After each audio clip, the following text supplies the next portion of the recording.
Welcome back to Let's Paint Watercolors. Today I'm going to show you how to paint 3 easy watercolor skies in under 10 minutes. I'm using Winsor & Newton Professional Grade Transparent Watercolors. They are a Reelin, Scarlet Lake and Windsor Blue.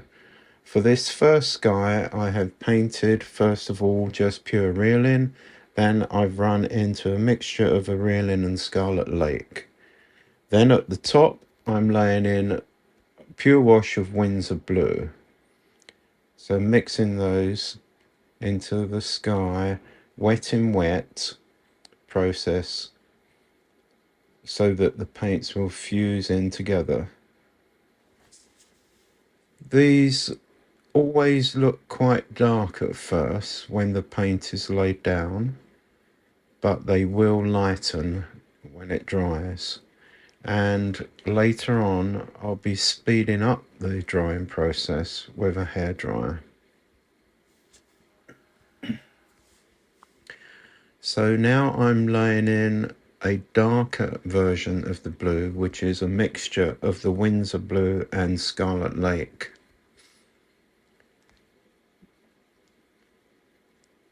And still the underlying paint is sufficiently wet to allow the colours to fuse together.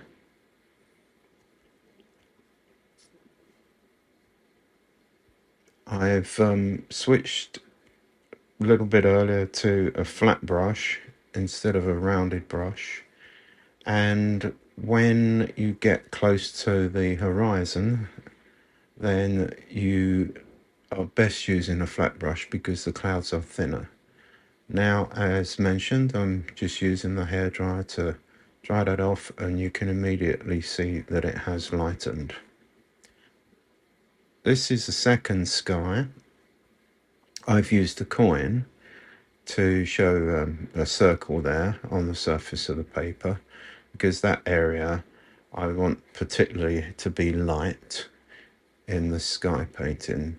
And I'm putting a wash of water around that area, missing the coin section. Then pure Reelin is coming next, still using a rounded brush.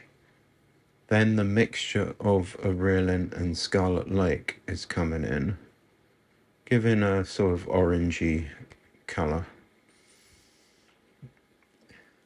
Then I'm bringing that all the way across to the edges of the paper, still keeping it really wet because I'm going to be laying in the darker colours very soon. I'm working very fast. If I worked really slow, then the paint would dry quickly on me and I wouldn't be able to achieve the wet in wet process. So gradually working my way closer to the more intense sun area. Then here comes a Windsor Blue being laid in, coming from the edges into the middle of the painting, which I'm keeping light.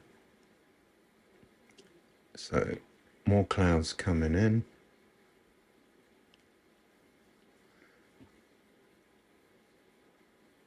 Coming across, and I will be going over that light area eventually, but with very light wash, because I still want to leave that intensity of light in the middle compared to the surrounding cloud area. So a much darker version of the clouds, this being Windsor Blue and Scarlet Lake together.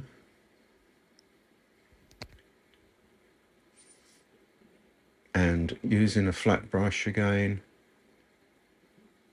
to help me shape the clouds, coming across the intense sun area, and that will receive even more treatment, as you'll see later in this tutorial video. So now I'm shaping up around that intense sun area.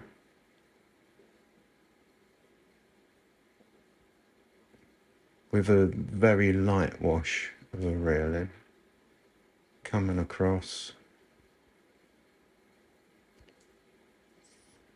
doing some drying prior to continuing with intensifying that light area of sun in the middle.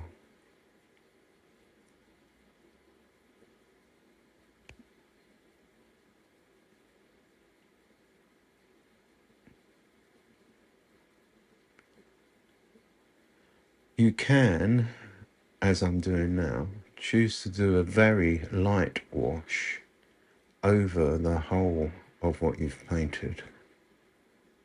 People often think, oh, I'll spoil it if I do that. But in some circumstances, it is possible to get away with doing that, as I've just demonstrated. So, shaping up again that intense sun area. I know this one takes quite a bit of work compared to the previous one, but I think it's worth it in the long run.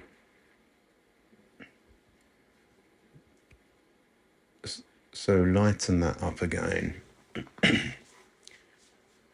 So the third sky here, starting with the Aurelian wash, then as we get just over halfway down, we've gone into the Aurelian and Scarlet Lake wash, keeping it as wet as possible and coming up a bit. Then laying in pure Windsor blue, once again working from the outside edge of the paper coming into the middle. That way you keep control of the flow of the paint. If I worked from the middle to the outside, I would have far too much pigment in the middle of the painting.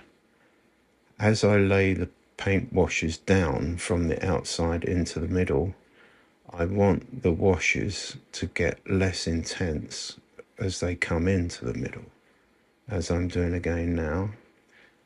And what I'm also trying to achieve here is the underside of the clouds would normally be darker. So I'm particularly emphasizing that at the moment as I lay the darker combination of Windsor Blue and Scarlet Lake. Once again, flat brush enables me to shape these clouds more easily.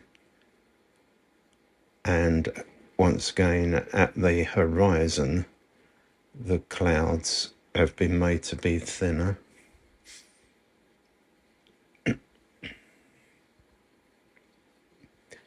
So you can work with this method and achieve your own results as the different cloud patterns that you'd like to see and the level of intensity in the color mixes. Another combination of 3 colors could be used for a different result, but just basically using the yellow, the red and the blue.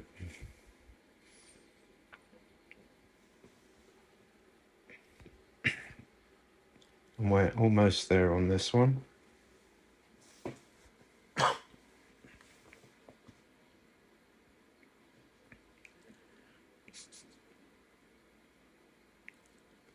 And it's lightened up and the hairdryer's finishing that off.